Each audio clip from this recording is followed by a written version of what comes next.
Bismillahirrahmanirrahim. Assalamualaikum warahmatullahi wabarakatuh. Yang terhormat Ibu Maguna Elastuti MPD selaku dosen mata kuliah menulis ilmiah dan juga teman-teman saya di kelas S5 yang saya sayangi. Baik, sebelumnya bagaimana kabarnya Ibu Maguna dan teman-teman? Semoga kita semua selalu berada dalam lindungannya dan diberikan kesehatan.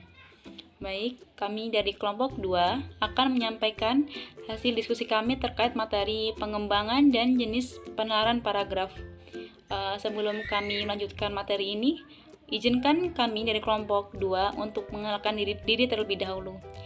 Yang pertama ada saya, Putri Nur Mustafidah selaku moderator, dan juga ada Anissa Syahyana, ada Rudi Setiawan, dan Pipit Srikandi.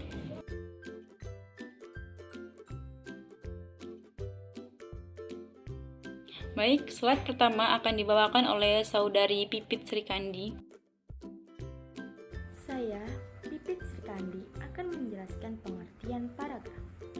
Paragraf adalah suatu kesatuan pikiran, suatu kesatuan yang lebih luas daripada kalimat.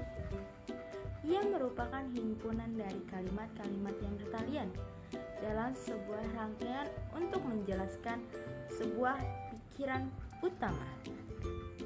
Melalui paragraf itu, gagasan menjadi jelas oleh uraian-uraian tambahan yang tujuannya untuk menonjolkan pikiran utama tadi secara lebih jelas.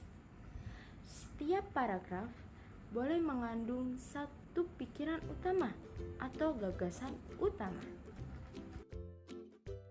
Berikutnya saya akan menjelaskan syarat-syarat pembentukan paragraf. Syarat-syarat pembentukan paragraf ada 2.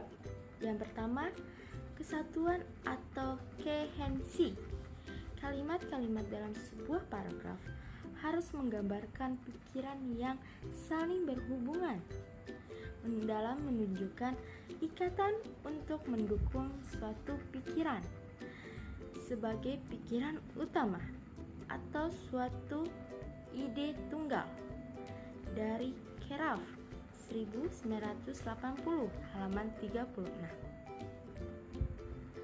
Yang kedua, koherensi atau kepaduan.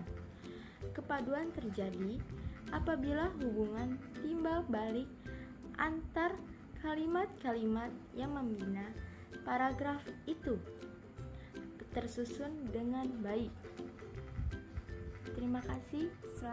Slide berikutnya akan dijelaskan oleh teman saya. Pengembangan paragraf. Sebuah paragraf memiliki satu pikiran utama dan beberapa pikiran penjelas. Dalam pengembangannya, pikiran utama dituangkan ke dalam kalimat utama. Ada beberapa pengembangan pola paragraf, yaitu yang pertama ada pengembangan dalam hal khusus, pengembangan dalam alasan-alasan, pengembangan dalam perbandingan, pengembangan dalam contoh-contoh, pengembangan dalam definisi luas, pengembangan dalam campuran, pengembangan secara paralelisme. Di sini saya akan membahas tentang jenis-jenis paragraf. Paragraf yang membangun suatu tulisan dilihat dari segi sifat dan wujudnya dibagi menjadi 3, yaitu sebagai berikut. Yang pertama adalah paragraf pembuka, yang kedua adalah paragraf penghubung, dan yang terakhir adalah paragraf penutup. Slide selanjutnya saya akan membahas tentang penalaran paragraf.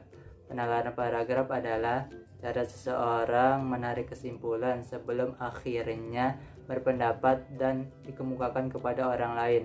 Penalaran paragraf dibagi menjadi 2, yaitu penalaran paragraf induktif dan penalaran paragraf deduktif. Penalaran induktif dibagi menjadi 3, yaitu sebagai berikut. Pertama, generalisasi, kedua hipotesis, dan ketiga analogi. Penalaran deduktif juga dibagi menjadi 2 lagi, yaitu sebagai berikut, yaitu penalaran silogisme, kategorial, dan yang kedua adalah entimen.